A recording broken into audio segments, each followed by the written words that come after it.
मैं सोनाली फोगाट पिछले 15 सालों से फिल्मों में एक्टर्स के रूप में और राजनीतिक में बीजेपी की एक सक्रिय कार्यकर्ता के रूप में काम करती थी। 2019 में मैंने बीजेपी की टिकट पर हरियाणा के आदमपुर विधानसभा सीट से चुनाव लड़ा था।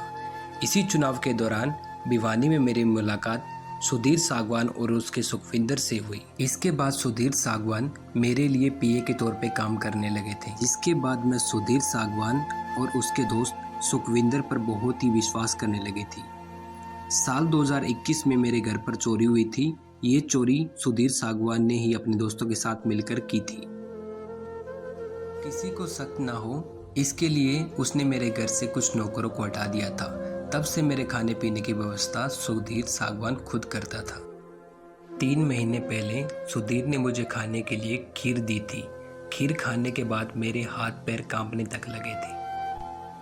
मेरे हाथ पैर ने काम करना बंद कर दिया था। जब मैंने इस बारे में सुधीर से पूछा तो उसने गोलमोल जवाब देकर मुझे गुमराह करने की कोशिश की थी। करीब 3 साल पहले सुधीर सागवान ने हिसार में मेरे घर पर मुझे खाने में नशीला पदार्थ मिलाकर दिया था। इसके बाद उसने मेरे साथ बार बार दुष्कर्म किया।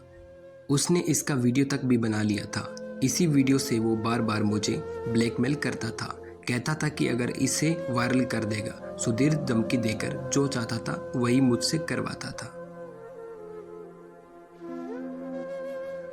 सुधीर वीडियो वायरल करने की धमकी देकर मेरे साथ बार बार रेप किया करता था। उसने कहा था कि अगर तुमने इस बारे में किसी को बताया तो मैं तुम्हारा फिल्मी और राजनीतिक करियर खत्म कर दूंगा। सुधीर सागवान ने मेरे ऊपर इतना दबाव बना दिया था कि डर की वजह से मैंने अपने परिवार वालों और रिश्तेदारों से बात करना बंद कर दिया था।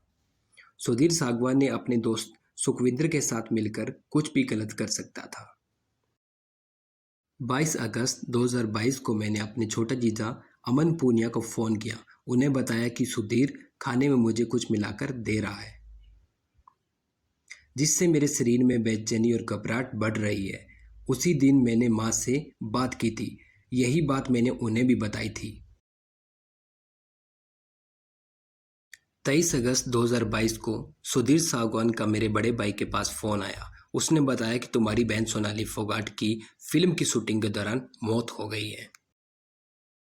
लेकिन सच ये है कि गोवा में किसी फिल्म की शूटिंग थी ही नहीं।